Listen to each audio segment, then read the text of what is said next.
여러분 안녕하세요. 국어를 가르치는 가경쌤입니다. 자, 여러분 오늘은 우리가 2018학년도 고2 3월 모의고사에 출제가 되었던 지대와 관련된 독서 지문을 한번 읽어보려고 합니다.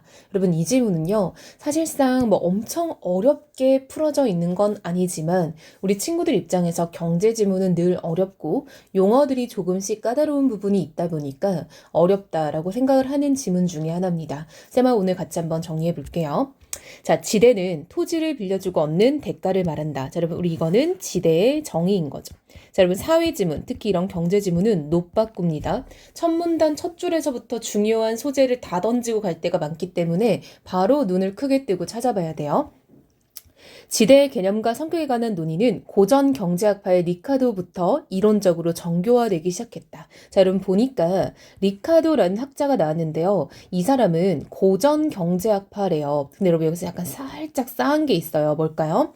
고전 경제학파라고 나왔는데 리카도부터라고 나온 걸 보니까 뒤에 또 다른 학자들이 나올 수 있겠다라고 생각을 했습니다. 자, 그의 차액지대로는, 자, 여러분, 리카도인 거죠? 리카도의 차액지대로는 지대가 발생하는 이유를 다음과 같이 설명하고 있다. 자, 여러분, 여기서 주로 다룰 건 뭐냐면요. 지대 가지고 할 수 있는 이야기가 굉장히 많을 거 아니에요. 근데 그 중에서도 하고자 하는 얘기는 지대가 발생하는 이유인 거래요. 그쵸? 그래서 우리가 과연 이건 뭔지 한번 읽어볼게요. 가령 예입니다. 어떤 나라의 ABC 지역에 쌀 생산에만 쓰이는 토지가 있는데 그 비옥도의 차이가 있어. 각 지역 토지에서의 쌀 한 가마당 생산비가 5만 원, 6만 원, 8만 원이라고 하자. 자, 여러분 A가 5만 원, B가 6만 원, C가 8만 원인 거죠. 뭐가요? 생산비가요. 자, 근데 뭐 때문에 비옥도의 차이가 있어서래요. 여기서 생산비는 투입한 노동과 자본에 대한 대가로 쌀의 가격은 생산비와 일치하는 것으로 본대요. 아, 생산비와 가격은 같다. 이 나라의 쌀 수요량이 적어서 A지역 토지의 일부만 경작해도 그 수요를 충당할 수 있을 때 전국의 쌀 한 가마니당 가격은 A지역의 토지에서의 쌀 생산비인 5만 원에서 결정될 것이다. 왜요, 여러분? 생산비는 이꼴 가격이다 라고 했으니까 이 5만 원이 곧 가격이자 생산비인 거고요, 여러분. 자, 여러분 이렇게 해석을 해야겠죠. 비옥도의 차이가 있어서 생산비가 5만, 6만, 8만이라고 한다는 거는 A지역이 가장 비옥하다는 걸까요? 가장 열악하다는 걸까요? 그쵸. A지역이 가장 비옥하고 C로 갈수록 열악한 거죠. 왜요? 돈을 조금만 들여도 똑같은 쌀을 생산할 수 있다는 뜻인 거예요. 그쵸? 예를 한번 들어볼게요. 예를 들면은 1kg당 생산비가 A가 5만이고 C가 8만이라는 거는 같은 땅 규모에서 C가 좀 더 돈이 많이 든다는 거잖아요. 그럼 얘가 좀 더 농사짓기 안 좋다는 뜻이 되는 거죠. 그런데 쌀 수요량이 증가하게 되면 어느 순간 A지역 토지들로 모자라 B지역 토지도 경작되기 시작할 것이다. 이때 B지역 토지를 경작되는 토지 가운데 가장 열악한 땅이라는 의미에서 한계지라고 부른대. 아, 여러분. 자, A에 비해 B가 더 열악하죠. 그래서 이 B를 한계지라고 부른다는 거예요. 이해됐죠? B지역 토지가 한계지가 되면 전국의 쌀 한 가마니당 가격은 6만 원으로 결정된다. 자, 여러분 이유 알죠? 왜요? B지역의 생산비가 6만 원이니까 가격도 6만 원이 되는 거죠. 이에 따라 A지역 토지를 경작한 사람들은 5만 원을 들여 6만 원을 벌 수 있어 쌀 한 가마당 1만 원의 소득을 추가로 얻게 된다. 그쵸, 여러분? 왜요? A지역의 생산비는 5만 원이었는데 지금 B지역이 투입됨에 따라 B지역의 기준에 따라 쌀 가격이 6만 원이 된 거예요. 그럼 그 차액 만 원이 지금 추가 소득이 된 겁니다. 이 소득은 뭐야? 1만 원의 추가 소득은 사람들로 하여금 A지역 토지를 이용하려는 경쟁을 유발하고 지주에게 땅을 빌리기 위해 경쟁적으로 더 높은 지대를 제시하게 함으로써 지대는 결국 기존의 A지역 토지 경작자들의 추가 소득인 1만 원으로 결정될 것이다. 쌀 수량이 더 늘어나서 C지역 토지가 한계지가 되면 A지역의 토지의 지대는 더 오르겠죠. 왜요? 이제는 C지역은 8만 원이잖아요. 그쵸, 여러분? C지역은 8만 원인데 A지역의 생산비는 5만 원이었죠. 그럼 이 차이인 3만 원이 지대가 되는 거잖아요. 그쵸? 그리고 B지역 토지에도 지대가 생긴다. 그쵸? B지역 토지는 얼마겠어요? 1만 원의 지대가 형성되는 거죠. 왜요? 아, 2만 원이죠. 미안합니다.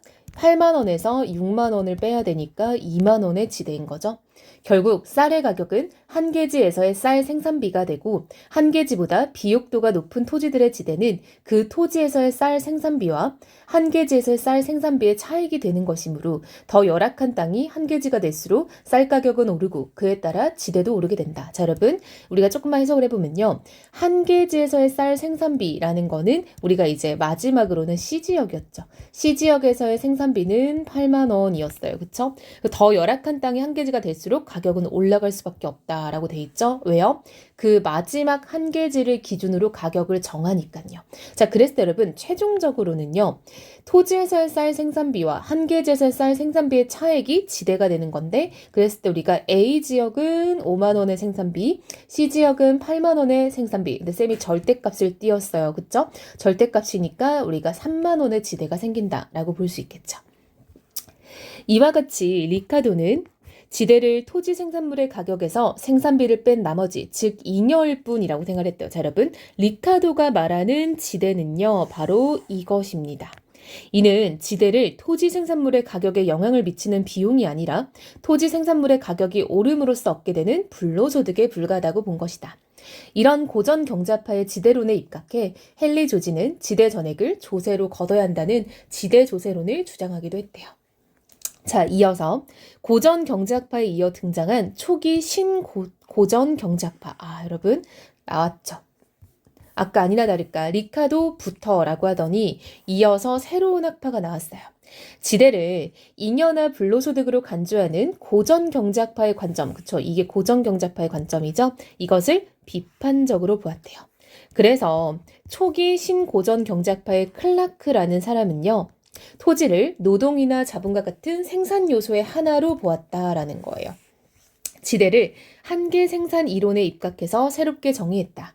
이 이론은 공급자와 수요자가 다수인 완전 경쟁 시장을 전제로 생산 요소의 가격은 그것의 한계 생산 가치, 즉 생산 요소 한 단위를 추가함으로써 얻게 되는 생산량의 증가분만큼의 가치를 반영한다는 것이다. 자, 여러분 이것은 무슨 말이냐면요. 이런 거예요, 여러분.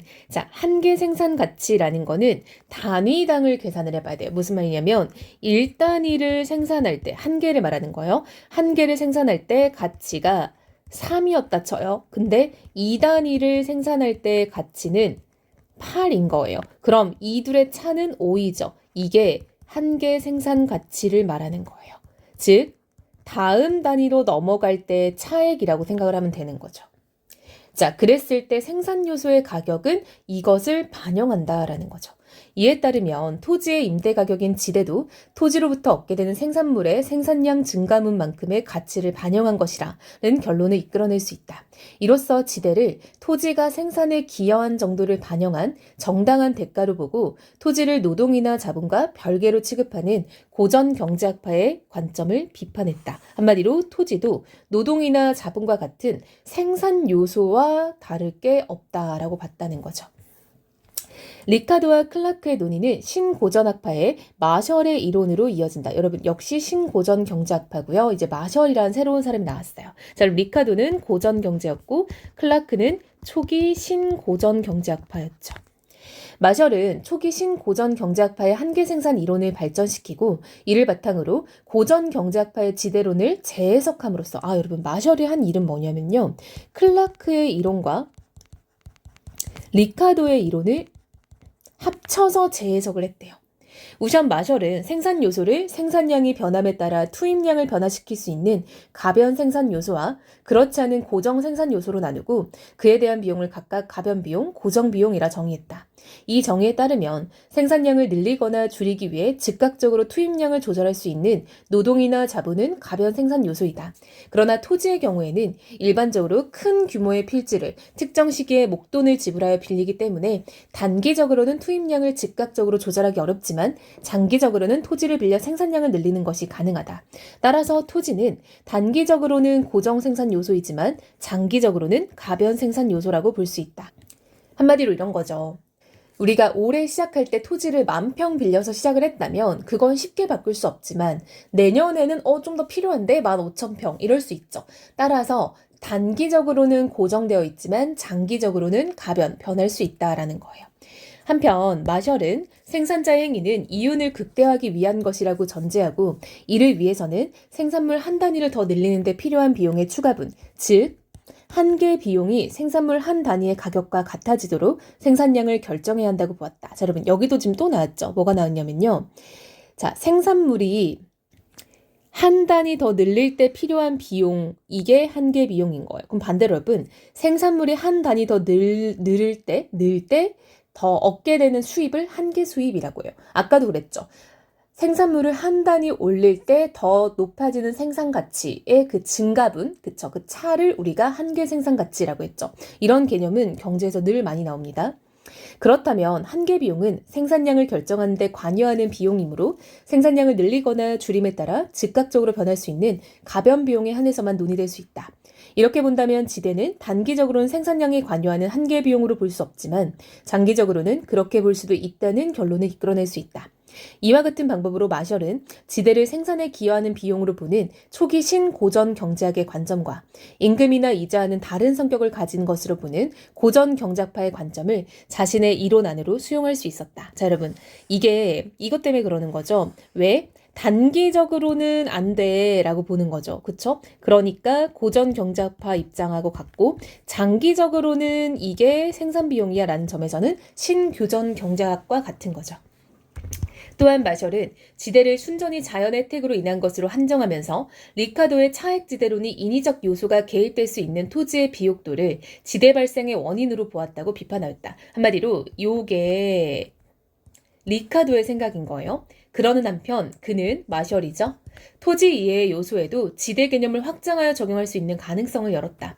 이를테면 마셜은 공장, 기계 등 고가의 자본 설비의 경우에는 그것을 이용하는 대가가 지대와 유사한 성격을 가지고 있어 준지대라고 불렀다. 뭐가요? 공장이나 기계가요. 이런 요소는 뭡니까? 준지대도 토지처럼 공급을 쉽게 늘릴 수 없다는 점에서는 단기적으로는 고정 생산 요소지만 장기적으로는 가변 생산 요소의 성격을 가지고 있기 때문이다. 이와 같이 마셜은 이전까지의 지대론을 정교하고, 그쵸? 이전에 누구? 리카도와 클라크였죠?